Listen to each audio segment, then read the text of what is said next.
What is going on, ladies and gentlemen? Welcome to the 2 Feet on the Ground Gravity Podcast. I am one of your hosts, Chris, who is mucking his way through going live with guests.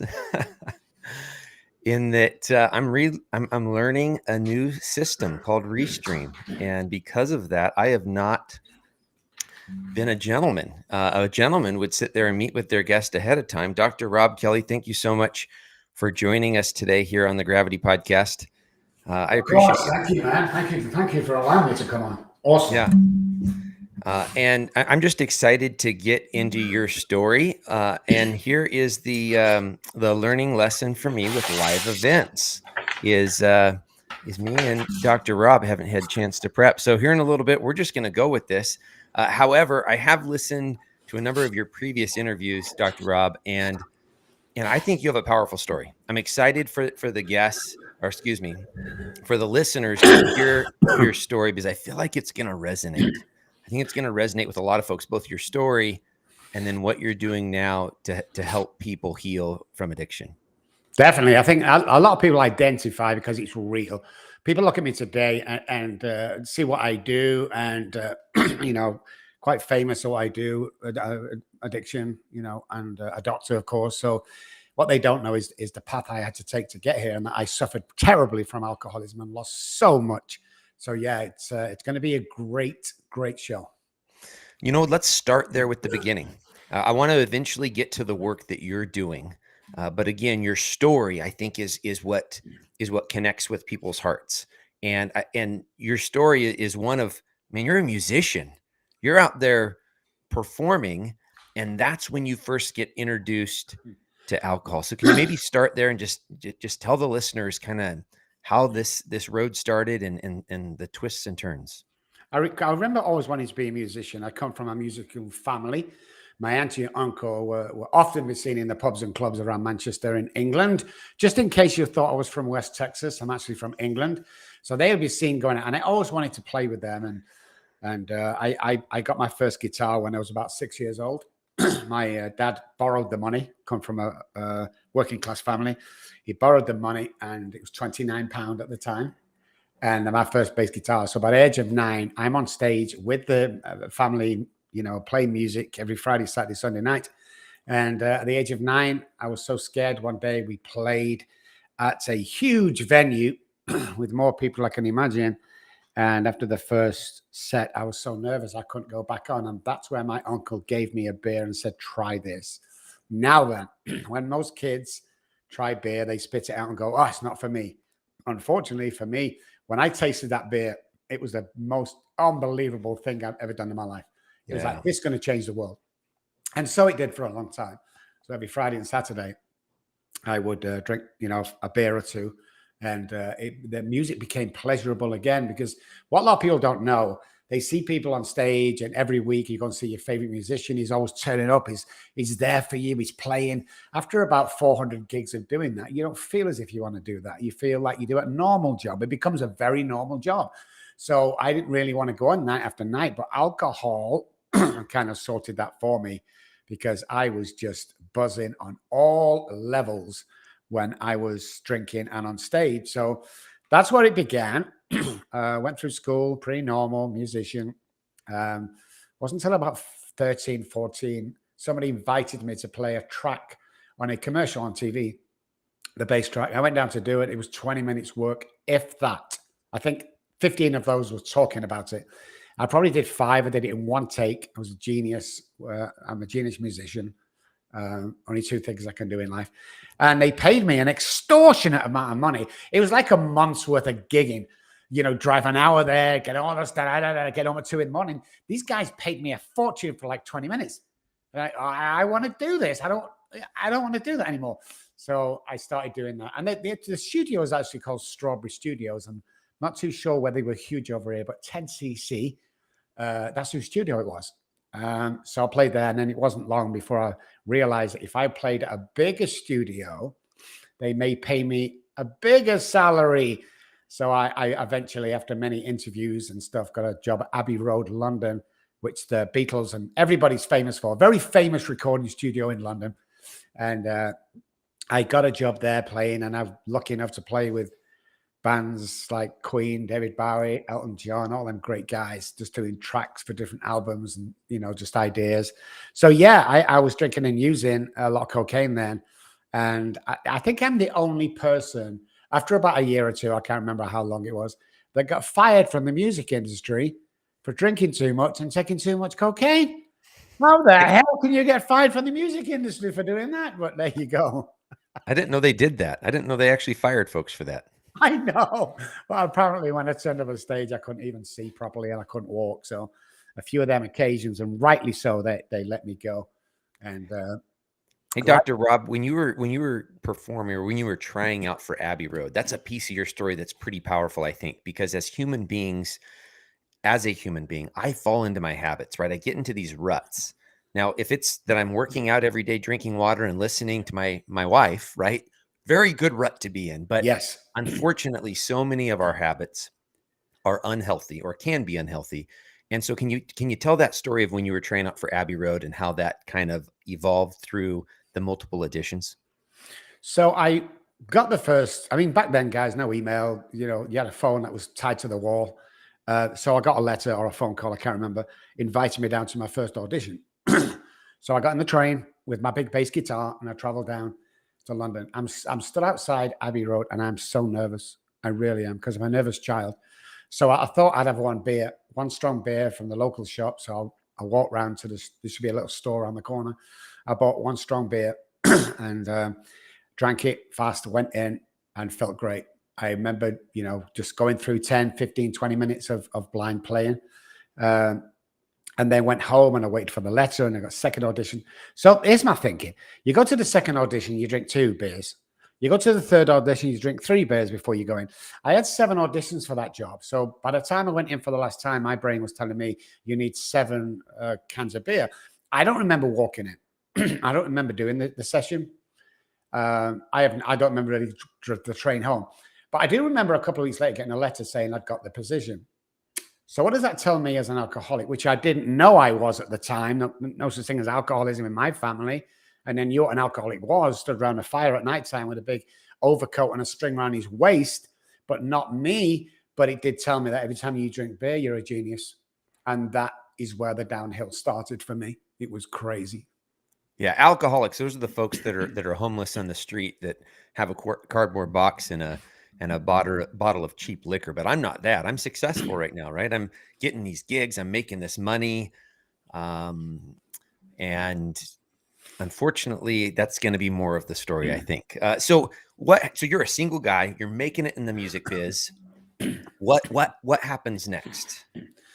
What happens next is I want to better myself because nobody in my school, nobody in my family went to university or college. So you have to understand, I study the alcoholic brain and a little bit of the addicted personality. You have to understand how that works to understand what I'm going to say. We're all in or all out guys. Everybody is. So everybody who has the alcoholic brain can be a success. Every neural pathway to health, wealth, loving, kindness, marriage, kids are already built in the alcoholic brain. What we have to do is connect the neural pathways, because in the alcoholic brain, there's more self-sabotage neural pathways than there is positive neural pathways. So you have to really emphasize that my thinking is different and every alcoholic's thinking is different to the normal person. So I just went through life drinking and thinking everything was great. And then eventually I got married and thinking everything's great. And, I joined the police force after college and they fired me for being drunk. And then I went to work for this $2 an hour or something telecoms company that were building masks for the Army and the Navy at the time. But then it turned into telecommunications in the early stages when they rolled out 1G. And I was there about 2 weeks and thought, I can do this. So I set my own company up with about £200 or £300 in the bank. And within 12 months, we were over $1 million that we were taking. So all along, it seemed that it masked my alcoholism is what happened. And people used to come past my house. They would tell me years later, and they would look at my house and they would see the Porsche and they would see the Mercedes that my wife drove and the big house and the nice curtains. And it was mayhem in that house, absolute mayhem. I was in a drunken rage most of the time because now I had a little bit of money and horrible things happen, you know, terrible, horrible things. And I don't know what your audience like. I mean, I can tell you one of them if I'm allowed to, because, you know, sometimes it freaks people out when I tell them what happened to me and my wife one day. Yeah, please tell the story. So I'm in the drunken every day. I'm drinking, so I'm in this haze most of the time. I remember waking up about 2 or 3 in the morning, and I wanted to drink. Every alcoholic who's listening to this will know exactly what I'm going through. I desperately need to drink, and I need to get one now. I knew there was alcohol downstairs, so I came downstairs, creeped downstairs, 2 or 3 o'clock in the morning. I searched desperately through cupboards, and finally I found this 3/4 tall bottle with the handle of vodka. I was so delighted. I put it on the side of the counter because, listen, I'm not an alcoholic. I'm not drinking out the bottle. I'm going to get this 100-pound crystal glass out of the cupboard to drink from. So I turn around and get this heavy crystal glass. And when I turned again, my wife had followed me downstairs and she grabbed the bottle of vodka off the counter. And this is what she said to me: Rob, I think you've had enough. Stop right there. Okay. So it's 2 or 3 o'clock in the morning. I'm still drunk from the previous 6 months. I have a meeting in the morning, a board meeting. I have to drive to the office, you know, drunk. I should have said, thank you, Mrs. Kelly, gone back to bed and slept a few other hours. What this alcoholic did was took a kitchen knife out and stabbed her 3 times. I took my bottle off me, and while I'm finishing the bottle, I'm calling the taxi service that was just around the corner, and I'm calling the ambulance and police. And the taxi's waiting, and as I hear the sirens in the background, I jump into the car and I fled to Spain. And I stayed there for 3, 4, 5, 6 months until the attorney said that they're not going to press, because they weren't life-threatening, but I did stab her 3 times. So when they said they won't press charges, I came home.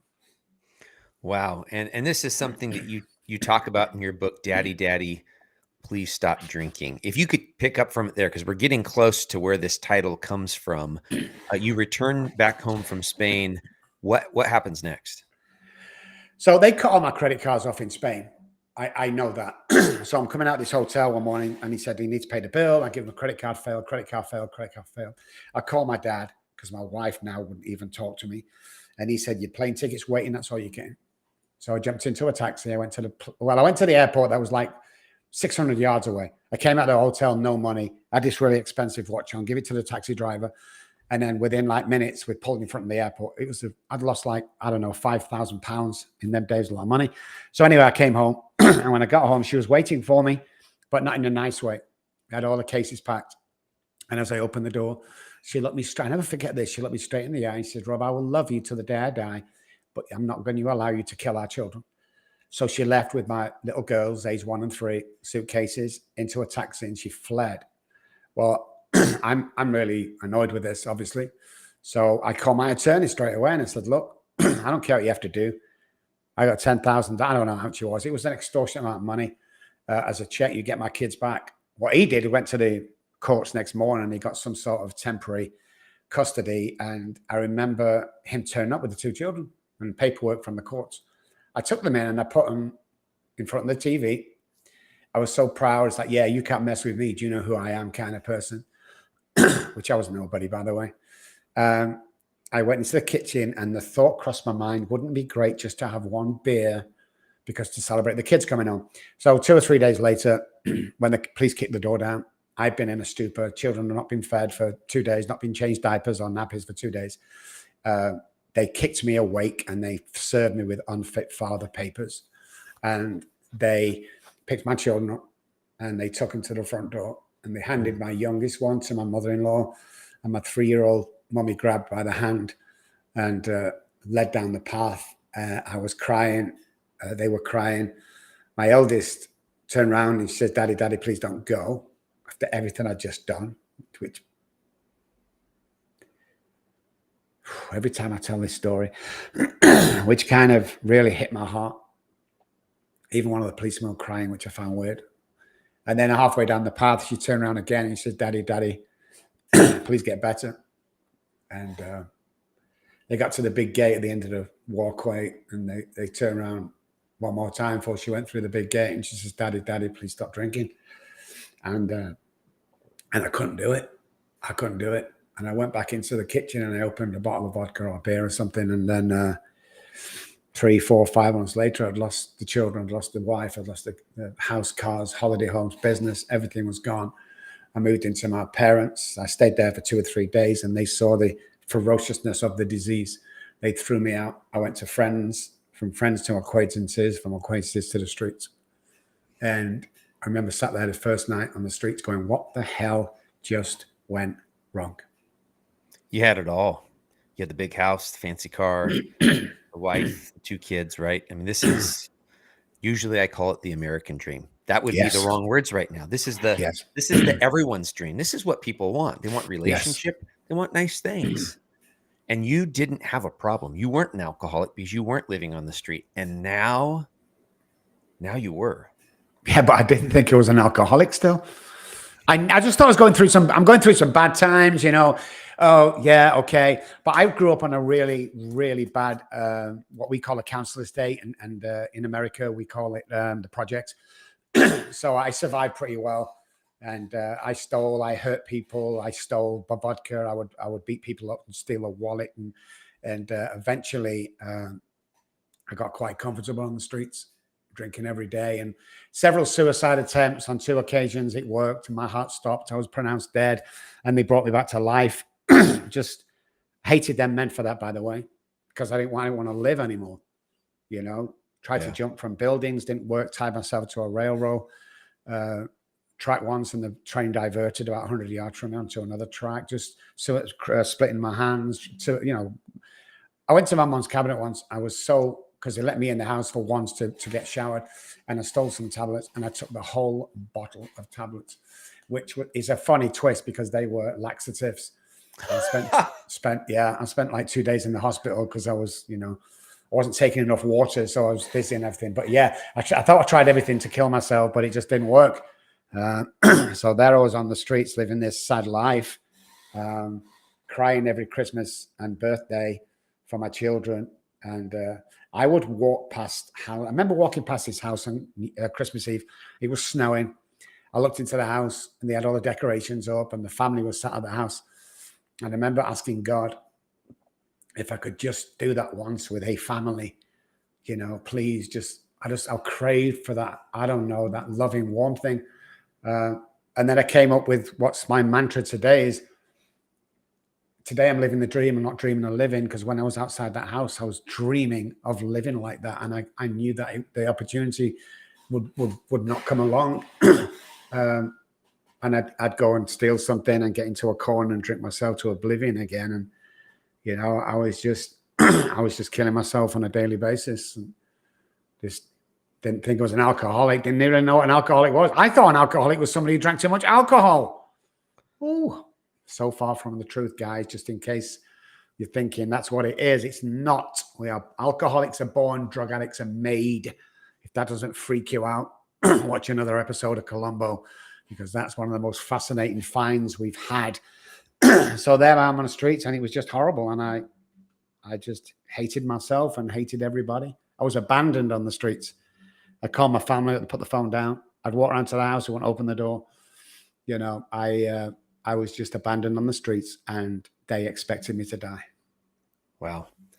Hey, I believe life is about connections.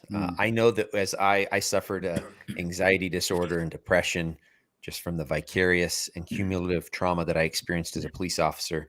But it's the connections. It's the people that connected with me and that walked with me that helped me heal my brain.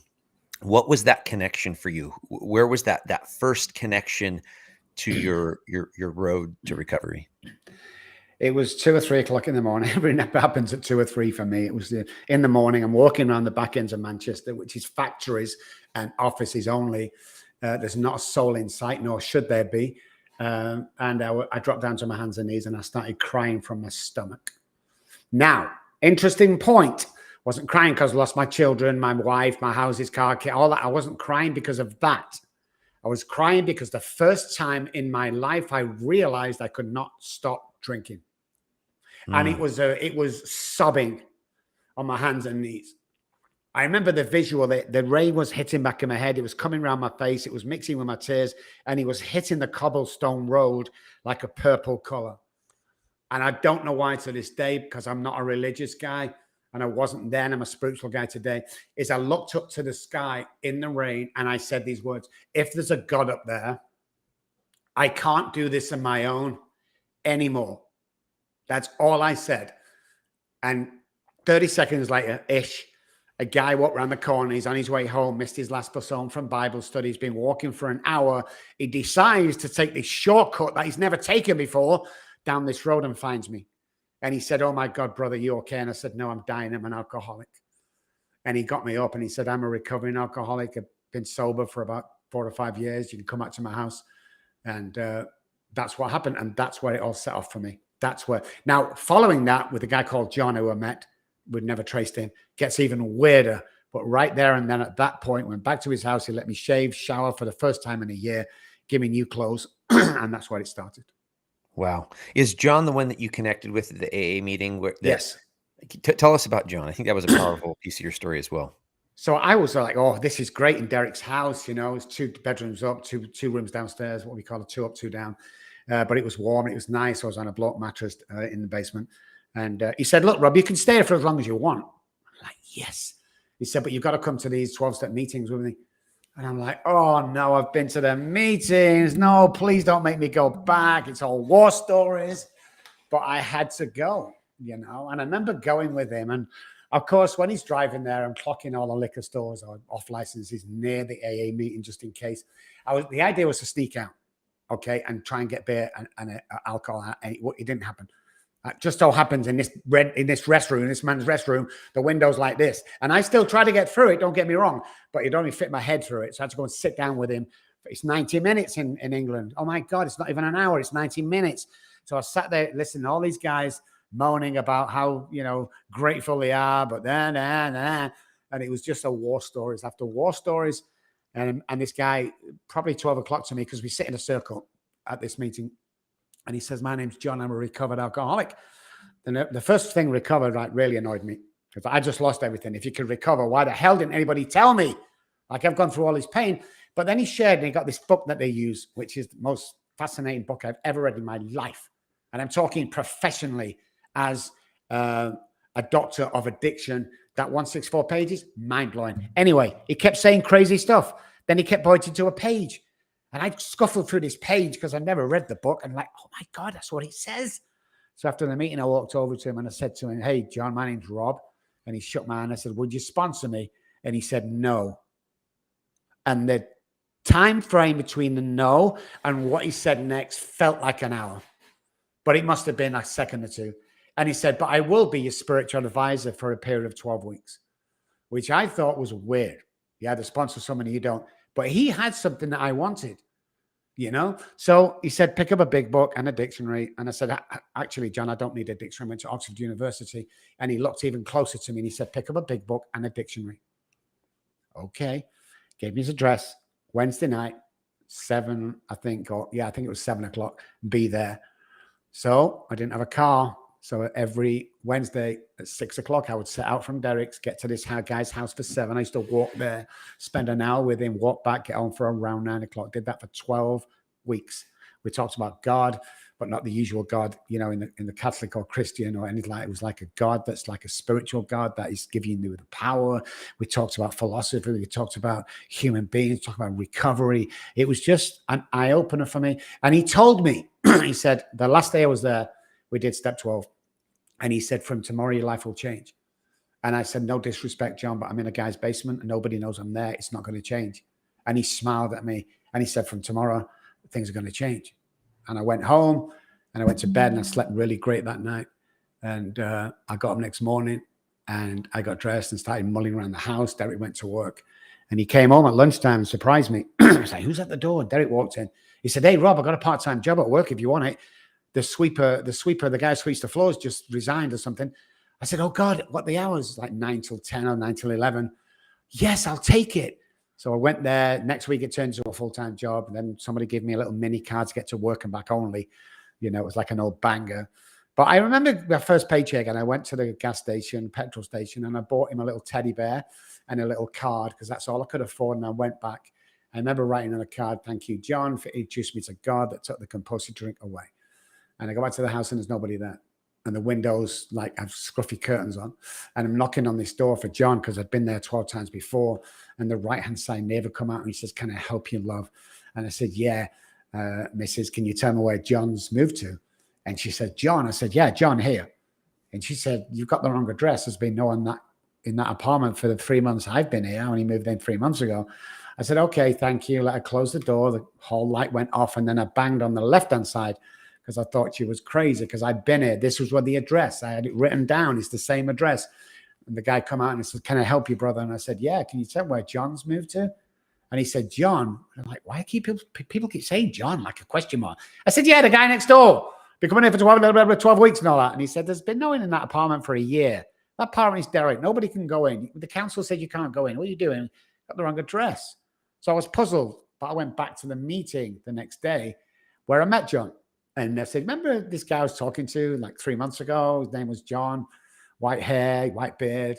It's like, "John, here we go again. What's this John?" I said, "Yeah, the guy was over near the coffee machine speaking to about different stuff. And he sponsored me." And he said, "Rob, we were laughing because you were over near the coffee machine speaking to yourself." Never found that guy. No one's ever heard of him. But the stuff I do today in my program, that's why it's 100% guaranteed, is 90% from what he taught me and 10% from experience, schools and colleges, universities, stuff like that. And that's where I guarantee you will recover. And we're the only company in the world to offer a money-back guarantee should you relapse while following our program came from. Because he told me that God wants you to go around the world and guarantee people can recover from alcoholism. And I said, "You can't do that. There's no guarantee." And he said, "Again, go around." And he kept repeating himself. And that's what I do today. So I'm grateful for John, whoever he is, wherever you are, if you are a person or an angel or a figment of my imagination, whatever it is, you have saved millions of lives with the repetition. Because I've worked with about 7,500 people over the 28, 30 years I've been doing this. So yeah, it's still find that freaky today. So let's get into that. Let's get into you moving this forward. You're now healed. You're moving through that healing process. I think some would argue that alcoholism is something we constantly heal from, right? We consistently 100%. choose not to go back to. Yeah. Where do you get into getting a PhD and helping other people heal? Well, I had my PhD already. I had my PhD when I went on the streets. I was 27 years old when I hit the streets. But I knew because I'd gone through everything and nobody knew what to tell me and nobody knew how to cure this or anything about what I went through. And nobody ever turned around and said, "This is what you need to do." You know, this is what our own research tells us. Alcoholism is the only self-diagnosed illness in the world. 10 DUIs do not make you an alcoholic. Now, I'm not talking about drug addiction. It's slightly different, guys. We're born alcoholics. Drug addicts are made, okay? It's a predisposition. It's carried down from generation to generation. And I'll get into that if you want me to later. It's a little bit complex, but that's just the deal, guys. It's not, you can't drink yourself into becoming an alcoholic. It doesn't work like that. So this is the stuff I was intrigued with. So I started studying, again, the brain, which was not a lot of material back in those days because there's no computers or nothing. You know, it's kind of libraries, and it was bare when it comes to alcoholism and recovery. It was either asylums or you died, and that was it. So I was intrigued, and I always knew, and I don't know why, there was something else. Because one of the times I was on the streets, I'm sat outside a news agent that sold liquor about 5-ish in the morning, and we're going into DTs and shaking, and it's snowing. I'm in a pair of shorts and sweating like crazy, and my head's banging, and I can't. My nerves are like this when I'm trying to get in there. And this guy knows I'm an alcoholic, and he opens the door, and I go in every day, and he closes it, and locks the door. And this day, I put my £10 on the counter, and he put the bottle of vodka. I remember grabbing it, and for some unknown reason, this one went down. Headaches went, stress went, shakes, sweat, all that stuff went. Instant change into a great mood. So I had an idea that it wasn't about the alcohol. So I started studying the brain, what information I could do. And through the years, as the internet was born, and we did more research, and because I'm all about neuroplasticity, I'm all about the hypothalamus and the basal ganglia, which had damage with the alcoholic. Part of our journey as an alcoholic, this is why we're different. It's a disease, okay? It's a biochemical reaction, amongst other things, is that my hypothalamus, when I swap over to drinking alcoholically, Doesn't tell me like normal person to eat food and drink water to survive like it has been doing to me for the past God knows how many years. It switches over and tells me to drink alcohol. That's why alcoholics can go days or weeks without drinking water or eating food. You see, that's the difference. And my basal ganglia is my repetition, strengthen, confirms part of the brain. If I need to do anything, there's so many hours I need, and part of that will click in, and that's what I need to do. Driving a car, for instance, is damaged. So what happens is the normal person gets successful and continues. I get a divorce, whatever. What I do is I get successful, I get kids all around me, everything's okay, and then I self-sabotage. And with me, the alcoholic, to self-sabotage is to kill myself with alcohol and drugs. And as alcohol is my biggest enemy, that's what I did every single time. So I knew this already. And then I didn't do anything until about 15, 16 years ago when I came over to the US, to Texas. I came for 2 weeks and I stayed. Well, I'm still here now as a US citizen as of about a year ago, which I'm so proud of. Love my country, that's for sure. Love my police officers, love my armed guys out there who's saving our nation, just really into the patriotic thing. And that's where my research really took off. And, you know, I was only here for a couple of weeks and I got a DVD deal with this huge production company to make 3 addiction DVDs for universities, for jails and prisons and treatment centers. And that's when I got my first big paycheck, which allowed me to stay here. And the journey started. I mean, aggressively started. I wasn't hanging around. I knew I was here for the reason.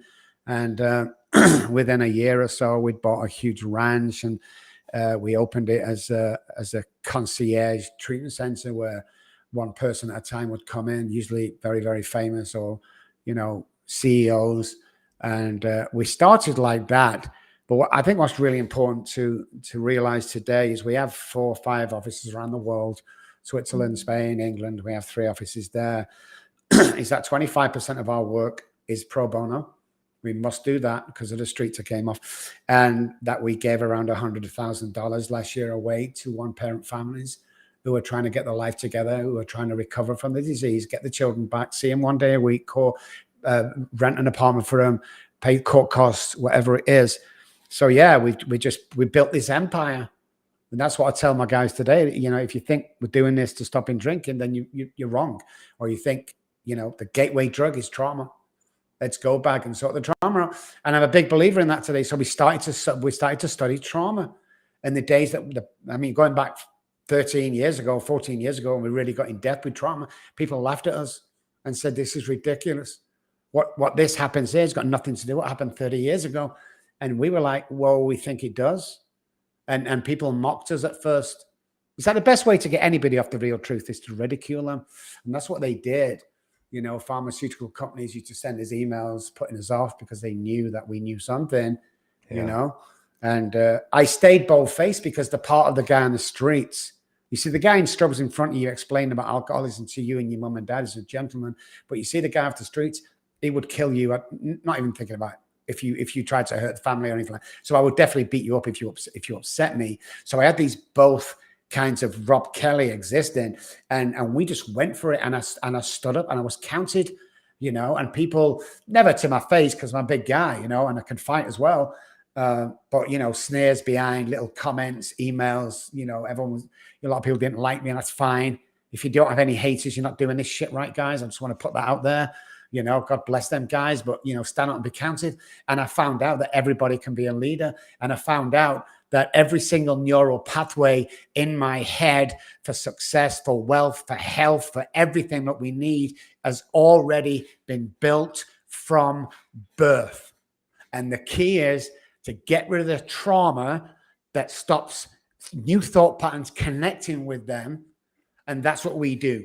We get rid of trauma, whether you're alcoholic or not, PTSD, trauma, it doesn't make any difference. The recovery process is the same. We connect them neural pathways to the solidified already neural pathways. And what happens is once they join, they can't come apart. And everybody can do this if you're taught in the right way. We are born with $1 million minds. What we tend to do in the end, because family and friends beat it out of us, is we tend to settle and surround ourselves with 10-cent minds. So the impossible does become the impossible. the case mentioned, I was in Dallas 4 or 5 years ago, and I said to my bunch of friends around me, listen, I'm thinking of writing a book. One of them laughed. The other one said, don't be so stupid. Yes, he used the word Great stupid. friends. Yeah, great friends. You have to be an author to write a book. So I didn't write a book. And I came to San Antonio 3 years ago. And about 2 years ago, I'm surrounded by a new set of friends. And I said, hey, I'm thinking of writing a book. One said, oh my God, I thought you already had books out there. The other guy said, no, you need to do this, Rob. And the other guy said, I read this in an instant. So I wrote a book. So you come back to show me your friends, I'll show you your future. It's kind of tied into that $1 million mindset that everybody has a capability to hit, to find out, and to create, because neuroplasticity means we can remold that brain and thought patterns. Yeah. Hey, I have a question, Dr. Robert. Something that I've observed, and I want your take on this to see if you agree or disagree. The last couple of years, and this is not a political statement, regardless of someone's political leaning, right or left, the last couple of years, I believe people have experienced trauma. I believe people have experienced loss of relationship, loss of the ability to mourn in some cases when people weren't able to, do funerals and whatnot. I think there has been loss.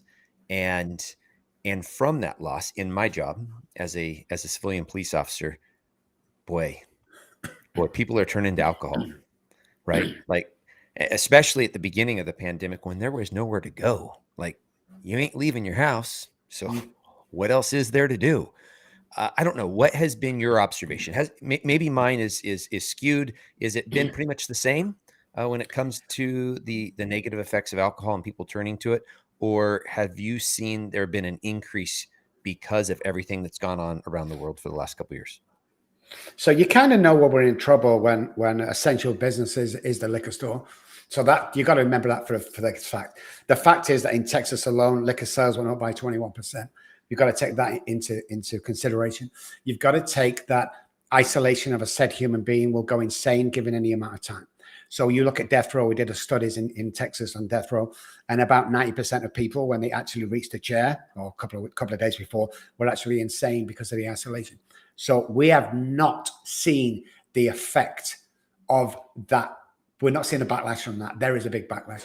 And I think today is people are understanding trauma more because of companies like us. But not only that, is people like you that are out there on the front lines, people that give their life to protect and to serve us on a daily basis and don't really think about it. It's a natural thing that you do. When you turn around to, and I've worked with hundreds of police officers, and we go, hey, when you went through this, we see this thing over here where you end up slapping a wife or doing something to kill her. That's related to over here. And you go, there's no way, that's not trauma. Yeah, it is. A human being shouldn't see what you guys see. We're not meant for that. Take Vietnam, for instance. We are not meant to see that. And you guys go on a daily basis and do that. Then you start recognizing that your trauma leads this life that you're not happy with. So most people survive and work on 25% of their ability. So yes, it had a huge impact. We've not seen it yet. But what we're starting to realize is we did a study on a couple of housewives that were living with chronic alcoholics that were drinking and were abusive. We did studies with them. And again, hats off to our service guys. We did a couple of tests on a couple of soldiers that we knew coming back from Afghanistan. And what we found is the brain lit up and reacted the same with both brains. In other words, the guy coming back from Vietnam, or so whatever war they've been to, and the housewife, they both suffer from the same PTSD. They both don't know whether it's going to be their last day. They're both walking around on eggshells, and they both want to get out as soon as possible of that relationship. So it's interesting that we point to the guys, the early days in Vietnam, PTSD, that's when it first started being thrown around. And then we look at what PTSD really is. And we go, oh my God, it's more severe than we think it is. And the normal housewife goes through it. Every single change that we make to our future, our being, having children, going to work, somebody slapping your face, somebody telling you horrible, somebody spitting at you as a police officer, or whatever it may be, is trauma. And we need to recognize that trauma. And unless we recognize that as someone protecting our country and going, hey, you've got these guys that we go and protect, but they hate us, trauma. How the hell can you go? I mean, come on, we all like to turn the other cheek. People are talking about defunding the police, and next day they're calling for help because somebody's been stabbed to death in the living room. What? How can you have that mentality to help somebody? Trauma. So everybody's suffering. Everybody in the world has trauma. Everybody. But I don't think we're picking it up. There's a great thing that I have here, and I don't know if you can see it probably, but this is what most people come to me with. Everything mixed up. The trauma, the love, the kindness, all that mixed up. They don't know what's what. They don't know what it is. They don't know what love is because of all this trauma. And what we do is we pick all that stuff out and we place them in different. This is what love should look like. This is what care should look like. Anything less than nurturing as a child is child abuse, period. And then we have to go back and look, where was your traumatic incidents? And I had one guy say, I had none. I mean, I grew up in $1 million house. My dad earned $10 million a year. Where's my trauma? And where's my abandonment? And I said, what did Dad do? Oh, he did international this. When did you see him? He came home every Sunday and I saw him. There's the trauma from the abandonment. That's why your relationships with men never work out, because your dad was never there. With women, they attract what they think they are worth. So if mom beats dad, they're going to go out. If they're a 6 and 7 on that stupid attractive scale, they're going to go after a 4 every time. And their strength is going to go down the drain when they are attracted. We attract what we think we are worth to that guy who's an alcoholic and ends up beating you, because the energy is the same. The mirroring part of the brain picks up on that guy. I often hear it. Why do I keep attracting the same guy? Because you haven't cleared up your trauma.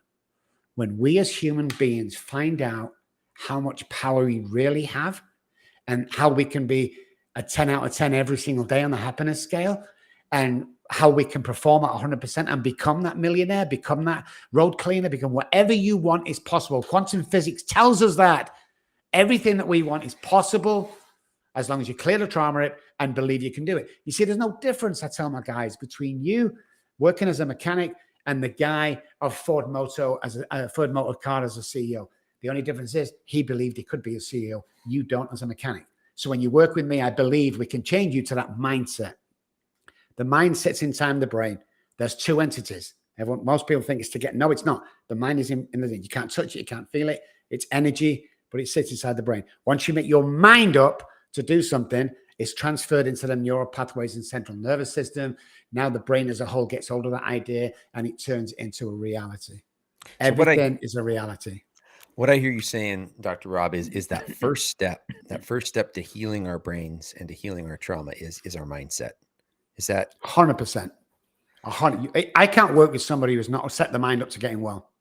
Yeah.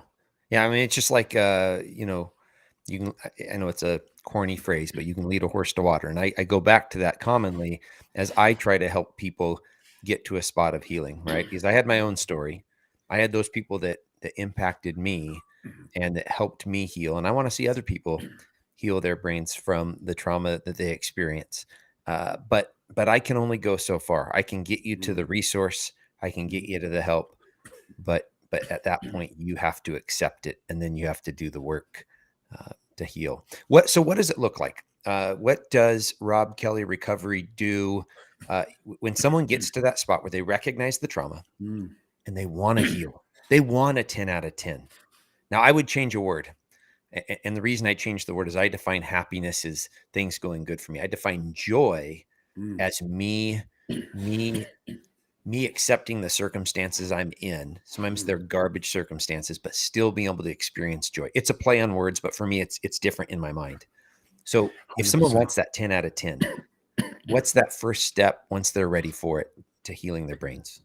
The first thing you have to remember, of course, is the definition of insanity is not being able to see your own truth. Don't worry about doing time over and over. No, you're not seeing your own truth. That's number one. So when you start to believe that it's possible, then you come to us. So first, it's 1 hour a day. We only do telehealth now. And I always smile because when COVID come along, everybody was a telehealth provider. I actually went back to school for an extra 6 years studying behavioral science. I got a PhD in behavioral science and a PhD in psychology. The behavioral science is to be able to do this online. You can't do it if you haven't had the training and know what to look for. So it's 1 hour a day for 90 days. And the reason we have 90 days is because 90 days to set all the chemicals straight in the brain to actually start functioning again 100%. So you spend 2 days with a psychotherapist and 5 days with me. And then you have all sorts of check-ins with my coaches, accountabilities, If you don't have a job and want one, we will give you it. We'll get interviews for you. We'll write your resume. If you already have a job and you want an increase, we'll do that for you. If you want a website built, we'll do that for you. We don't like to call ourselves an addiction company. We're in the family reuniting company. We like putting families back together. So it's adamant and a golden rule here that if a husband calls for help and he's living in the house with his wife, the wife has to come on board. When the family or anybody over the age of 18 in that house has to come on board, otherwise we're not taking the patient. When he comes on board or they come on board, because they have their own trauma, the wives, that they have to work on. It's not up to me to make her happy and vice versa. It's up to make me happy and come together as a team. So they come on, they do their 2 days a week with a psychotherapist or a coach and do their work. And we explain it like this. You both swim to your own rafts in the sea. And what happens is we pull you in. And as you come in, you start to reunite as a family and move on. That's what we do. We've put more families back together than any other human being that I know of. I'm just saying that.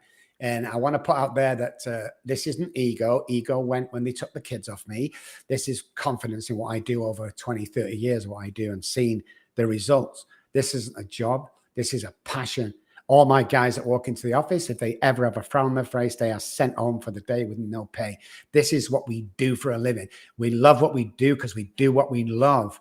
And we love seeing families being reunited all the time. Children, stuff like that. We will have family days where we send the family out.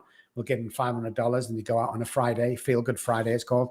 And they go to dinner all as a family and they leave their cell phones at home.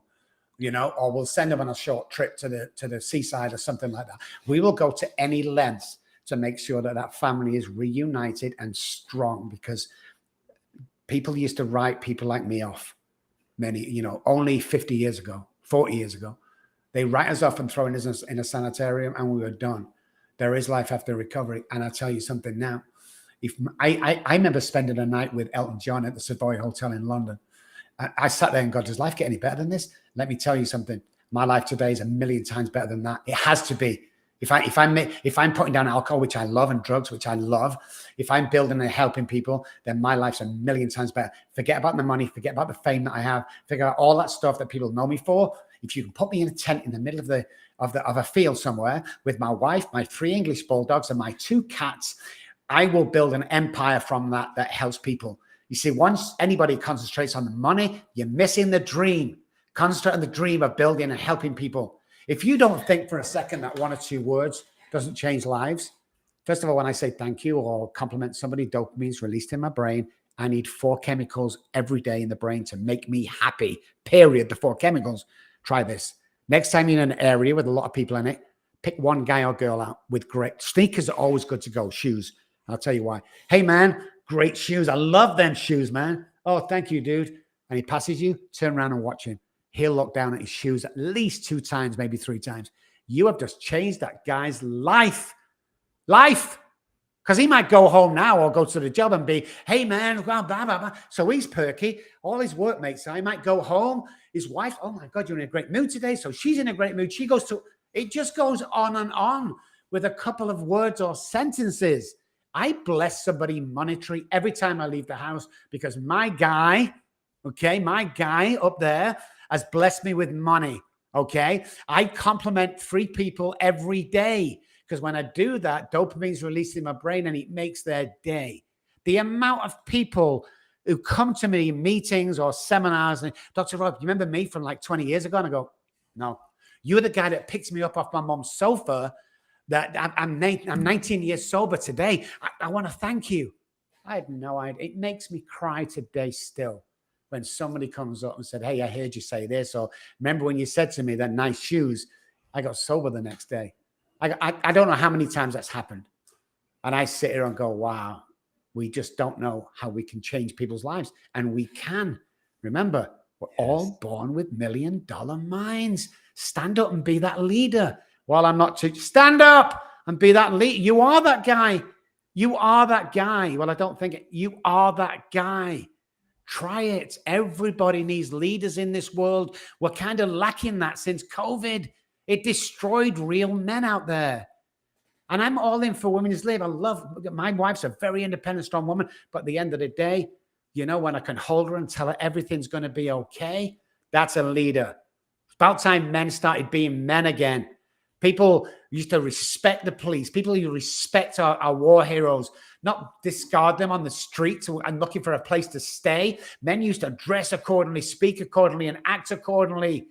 You know, men need to stand up and women need to stand up, and we need to start taking this country back as leaders, you know, leaders of the new world. Whatever it is, everybody's a lead. Lead your family.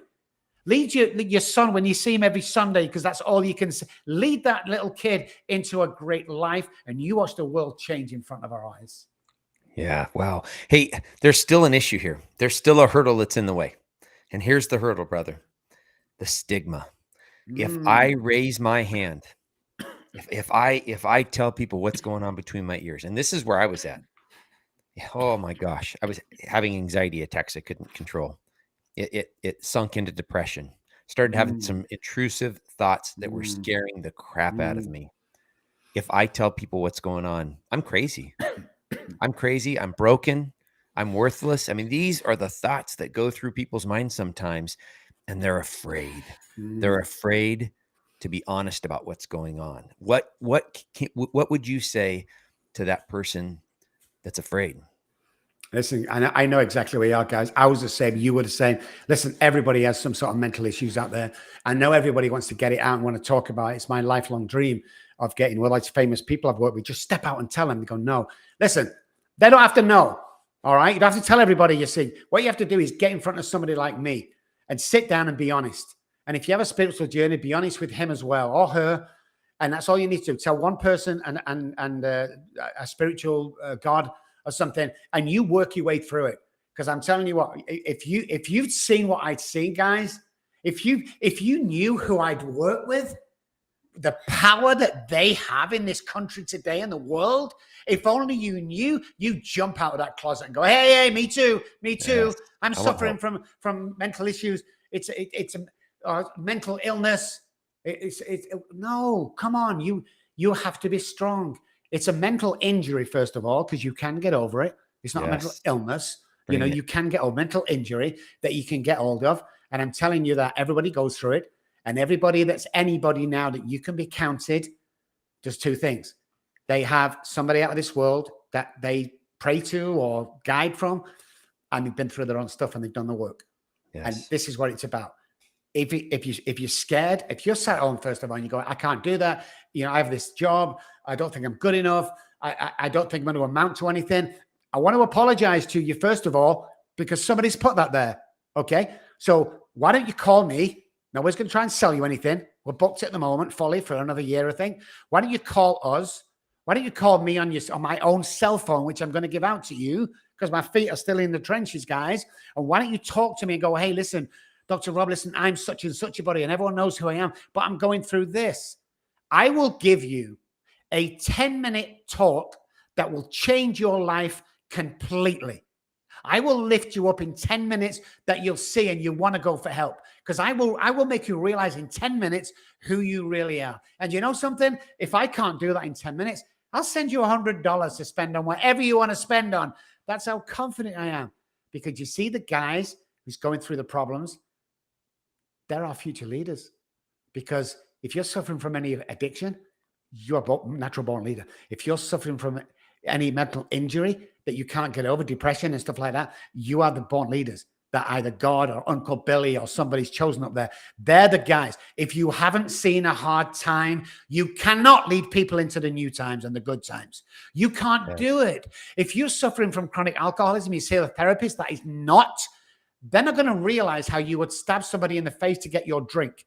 So we have to go down this depression. We have to go down these suicide thoughts and these bad times. How do you know the good times if you've not been through the bad times? And you'll realize that all the bad times, the depressive, the suicidal thoughts becomes your greatest asset in the future. And that you were always meant to lead. And my time on the streets, when I look back now, it's like a semester at Harvard. What do you know, Dr. Robb? Your wife just never left. Check. What do you need to know? You've never checked. What do you check? I've been there. I've done it. I know the way out. but we have Yes. to go through this. You as a police officer, you as a leader, people look up to you. When they come to you, they're in fear, they're depressed and anything. You can sit down as a human being and go, you know something? I know exactly what you're talking about. We don't have to tell my story, but when you look into someone's eyes and go, yeah, I know exactly what you're going through. They will never ask why. They just look into your eyes and go, oh my God, I can see it. Because that's what it's all about. What we're going through right now, guys at home, it's not about you.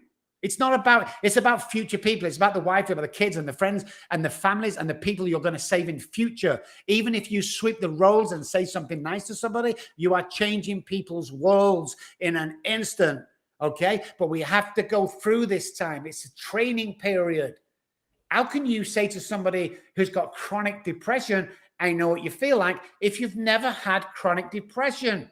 But you will always come out the other end, guaranteed that you'll come out the other end and keep going, because this is about changing lives. We're not, I did her a favor. This is about changing the world. If we're not here to change the world, what the hell are we doing? If we're not here to change the world as police officers, as soldiers, as leaders, as doctors, if we're not here to change the world, go home. Go. I will send you $100,000 a year to sit on your ass at home. If we're not doing that, what are we doing? We're just pissing, moaning, and taking a paycheck. Way we change the world, I believe, and you were just saying this, is one life at a time. Change the world, baby. One pair of sneakers at a time, right? Like the impact that potentially has on some. You don't know what people are going through.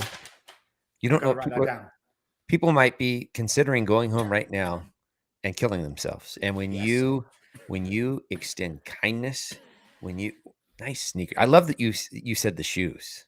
It's right? Great because you can actually see it happen in front of you. Listen, there's a famous story out there. Google it. Guy in, I think it was California. He walked to the bridge, the famous bridge, Golden Gate, and he jumped off and committed suicide. Okay, sad, really sad. Okay, he went back to his apartment. The police looked in his apartment and they found a suicide note on the table. And this is what it read: I am about to walk to the Golden Gate Bridge and I'm going to commit suicide by jumping off. If anybody says hi, hello, good job, nice sneakers on the way there, I'm going to turn around and come back. That's what kind of world we live in. And he died. And the reason why he died is because somebody walking past him didn't think they were powerful enough to change that guy's life. Yeah. And you could have done. Dr. Robb, if people want to learn more about Robb Kelly recovery, if people want to follow you, what's the best way for them to do that? I spell my name with two B's, ROBBKELLY.com is the website. Loads of great stuff on there. There's a book on there that I just mentioned. Buy it. We don't see any money. Go straight out to the communities wherever you live. We'll send them some money. Jump on any search engine, Dr. Robb Kelly. Obviously, if you want to contact me, if you're in that place that we talked about a second ago, don't just call to say hi. I love you guys, but I'm a very busy guy. But if you're the suicidal guy, if you're the guy who don't think they'll amount to anything, if you're the guy that needs a 10-minute pep talk, 214-600-0210 is my personal cell phone number. Always text first because I'm busy. I will definitely call you back and we'll do exactly that. Because at the end of the day, all me and my staff are here is to be of service and help another human being. We don't chase the money, we chase the dream, and we enjoy that dream. So, and if you're a housewife or a family member of a chronic alcoholic that you're living in fear, you can call my office and speak to my girls for the next 100 years, every single day. If you need be, it will never cost you a dime because it's all about putting families back together. It's not about charging people for the privilege. Wow. Dr. Robb, thank you for your time. Time is my greatest commodity. I can't make more of it. And thank you for the work that you're doing. We need to replicate you. We need more people like you and the folks in your organization that have a heart to see people heal. I appreciate you, brother. Oh, man. Same to you. Thank you for what you do. Thank you for everything. It's been great. Thanks a lot. Yeah, this has been a live edition, ladies and gentlemen. However, this is going to go on our audio podcast as well. Look down in the comments for links to Dr. Robb's website. Take care of each other, folks. God bless.